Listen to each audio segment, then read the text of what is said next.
Kamalapur railway স্টেশনে train চলাচলের এই দৃশ্য দেখা যায় না বহুদিন। সবারই প্রশ্ন, কবে সারা দেশে স্বাভাবিক হবে ট্রেন চলাচল? ট্রেন বিশ্বের অন্যান্য দেশের মতো বাংলাদেশেও যোগাযোগের অন্যতম মাধ্যম। রেল সেবা যেমন আরামদায়ক তেমনি সাশ্রয়ী। বাংলাদেশে উত্তরাঞ্চল, পূর্বাঞ্চল এবং পশ্চিমাঞ্চলে এই রেল সেবা বেশি বিস্তৃত। এরই মধ্যে দেশের দীর্ঘতম সমুদ্র সৈকতের জেলা কক্সবাজারে পৌঁছেছে এই রেল সেবাও। বাংলাদেশের চলমান পরিস্থিতিতে বর্তমানে বন্ধ রয়েছে এই রেল যোগাযোগ, যার কারণে দেশের এক প্রান্ত থেকে আর এক প্রান্তে যাতায়াতে ভোগান্তিতে পড়ছেন দেশের রেল যাত্রীরা। রেল যাত্রীদের একটাই প্রশ্ন, কবে স্বাভাবিকভাবে চালু হবে বাংলাদেশের রেল সেবা? কোটা সংস্কার আন্দোলনকারীদের ডাকা কমপ্লিট শাটডাউনের প্রথম দিন গেল 18 জুলাই বেলা 11টার পর থেকে সারা দেশে বন্ধ রয়েছে রেল যোগাযোগ। এরপর 1 আগস্ট স্বল্প দূরত্বের লোকাল ট্রেন চালু হয়ে চলে মাত্র 3 দিন। এরপর 4 আগস্ট রবিবার থেকে বন্ধ হয়ে যায় লোকাল ট্রেনও। তখন থেকে এখনও বন্ধ রয়েছে রাজধানীর কমলাপুর রেল স্টেশন থেকে দেশের সব ধরনের রেল চলাচল। করোনাকালে কড়া লকডাউনের সময়টা ছাড়া কখনো দেশে এত দীর্ঘ সময়ের জন্য ট্রেন চলাচল বন্ধ ছিল না। এমনকি বিভিন্ন সময় বিরোধীদের ডাকা হরতাল অবরোধেও ঘুরেছে ট্রেনের চাকা। যদিও 2007 সালে তত্ত্বাবধায়ক সরকারের আমলে কারফিউর সময়ও ট্রেন চলেছে দেশে।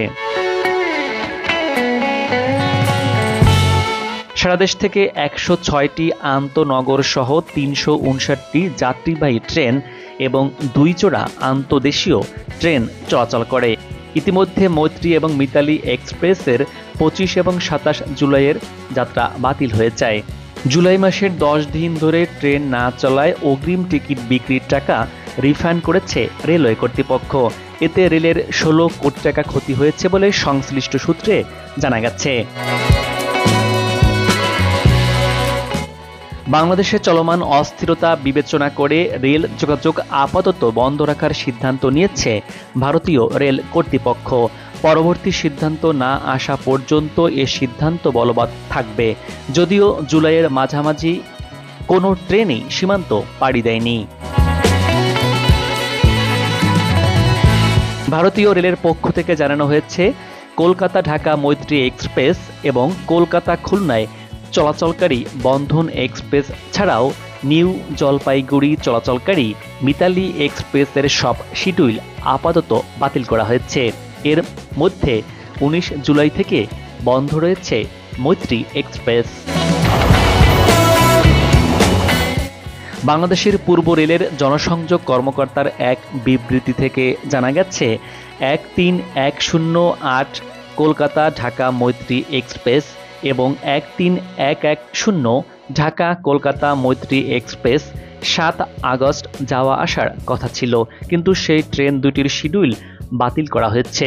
শর্তাবলী সাপেক্ষে বাতিল শিডিউলের ভাড়ার সম্পূর্ণ অর্থ ফেরত দেওয়া হবে। সরকারি ও বেসরকারি সকল অফিস আদালত চালু করা হয়েছে, তবে এখনও চালু হয়নি বাংলাদেশের ট্রেন চলাচল। কবে চালু হবে তার কোনো নির্দেশনাও এখনও আসেনি।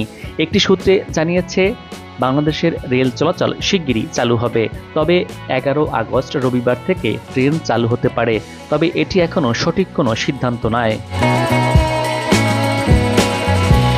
দেশে নতুন অন্তর্বর্তীকালীন সরকার দায়িত্ব নেওয়ার পর চালু হবে সারা দেশের ট্রেন চলাচল। অন্তর্বর্তীকালীন সরকার গঠনের পর রেল মন্ত্রণালয়ের দায়িত্বের পর রেল চলাচলের বিষয়ে সিদ্ধান্ত জানানো হবে। লোকাল এবং আন্তনগর ট্রেন চলাচলের বিষয়ে সিদ্ধান্ত হবে। এর আগে 14 দিন বন্ধের পর গত 1 আগস্ট স্বল্প দূরত্বের ট্রেন চলাচল শুরু হয়, কিন্তু দেশ জুড়ে কোটা সংস্কার আন্দোলনকে কেন্দ্র করে সেই ট্রেন চলাচলও বন্ধ হয়ে যায়। রেলপথ মন্ত্রণালয়ের সূত্র মতে, পদ্মা রেল সংযোগ প্রকল্প চালু হওয়ার আগ পর্যন্ত রেলপথ ছিল দেশের 43টি জেলায়।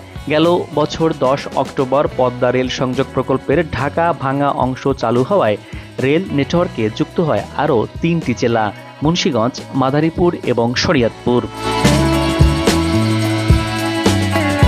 এরপর খুলনা মোংলা রেলপথ উদ্বোধনের মধ্য দিয়ে ৪৭তম জেলা হিসাবে পুনরায় যুক্ত হয়েছে বাগেরহাট। এর আগে খুলনা বাগেরহাট রেলপথ বন্ধ হলে রেল সংযোগ থেকে বিচ্ছিন্ন হয়ে গিয়েছিল এ জেলা। সবশেষ ২০২৩ সালের ১২ নভেম্বর দোহাজারী কক্সবাজার রেল প্রকল্পের চালুর মধ্য দিয়ে পর্যটন নগরী কক্সবাজার যুক্ত হয় রেল নেটওয়ার্কে। সারা দেশকে রেল নেটওয়ার্কের আওতায় আনতে ৩০ বছর মেয়াদী মাস্টার প্ল্যান অনুযায়ী এখন পর্যন্ত ১৬টি জেলায় রেলপথ সংযোগ চালু হয়নি।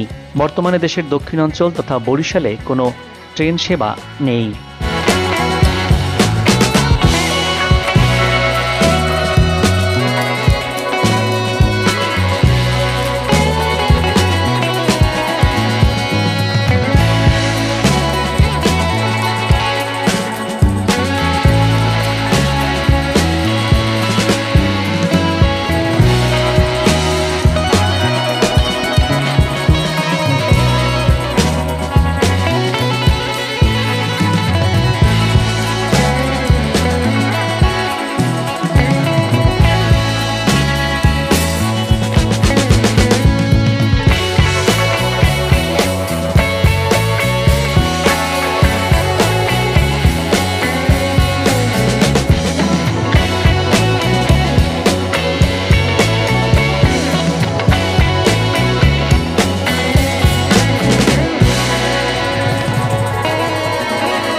দর্শক, এখন বিদায় নিচ্ছি। ভিডিওটি কেমন লাগলো আশা করি কমেন্টস করে জানাবেন।